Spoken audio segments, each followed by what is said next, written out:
আসসালামু আলাইকুম। আজকে আমি ডিমের কোরমা রান্নার রেসিপি আপনাদের সাথে শেয়ার করব।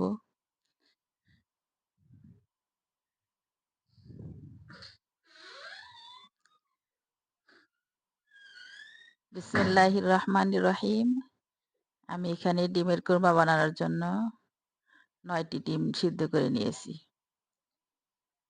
এখন আমি কিছু কাঠবাদাম খোসা ছাড়িয়ে রেখেছি এবং কিছু কাঁচামরিচ ব্লেন্ডার করে নেব। আমি ডিমগুলাকে একটু করে চাকুর সাহায্যে একটু কেটে দিলাম। আমি প্যানের মধ্যে একটু তেল দিয়ে ডিমগুলো হালকা করে ভেজে নেব। বেশি ভাজা যাবে না, সামান্য একটু কালার হলে আমি ডিমগুলো উঠিয়ে নেব।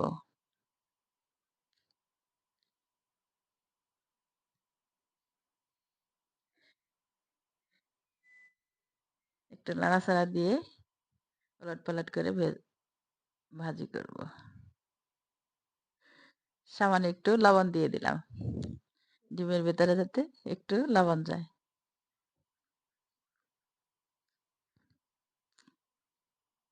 ডিমগুলো আমার ভাজা হয়ে গেছে। এখন আমি একটা একটা করে সবগুলো ডিম উঠিয়ে নেব।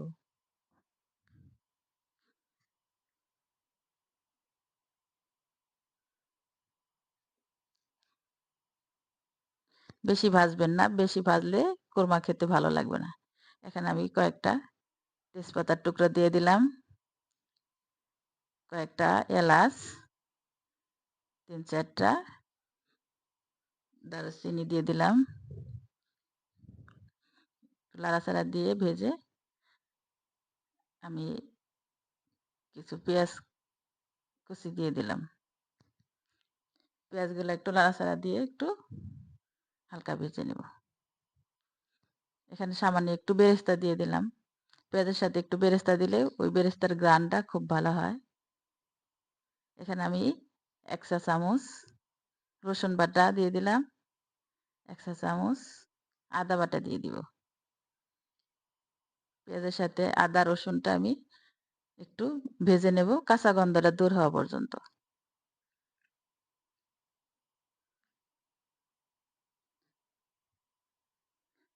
এখন আমি বড় সাইজের ৪-৫টা পেঁয়াজ ব্লেন্ডার করে নিয়েছি। প্লাস পেঁয়াজ ব্লেন্ডার করে নিলে পরে কোরমা খেতে ভালো লাগে। পেঁয়াজটা একটু ঘন হয়। আপনারা চাইলে পেঁয়াজ কুচিও দিতে পারবেন, কিন্তু পেঁয়াজ ব্লেন্ডার করে দিলে ভালো হয়। আমি একটু হালকা ভেজে নিলাম। এরপরে সামান্য একটু শুকনো মরিচের গুঁড়া দিয়ে দিলাম, আর একটু ধনিয়ার গুঁড়া দিয়ে দিলাম। এখানে আপনারা হলুদ ব্যবহার করবেন না। এখন আমি স্বাদ মতো একটু লবণ দিয়ে দিলাম।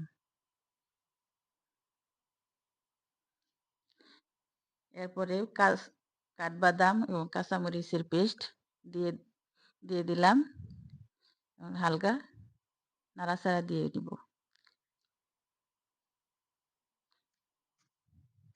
নাড়াচাড়া দিয়ে একটু কষিয়ে নিব। আমার কষানো হয়ে গেছে।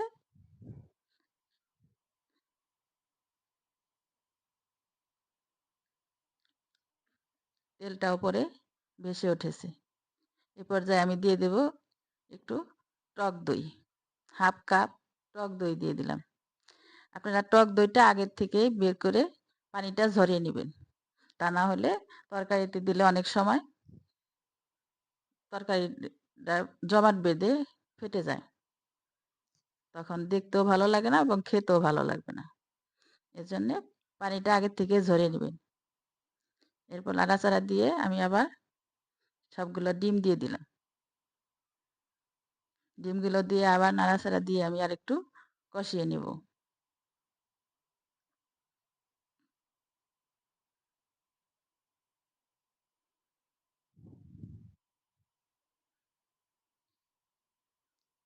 এখন আমি ১ কাপ লিকুইড দুধ দিয়ে দিলাম। দুধ দিয়ে আবার নাড়াচাড়া দিয়ে আরো ৫ মিনিট রান্না করে নেব।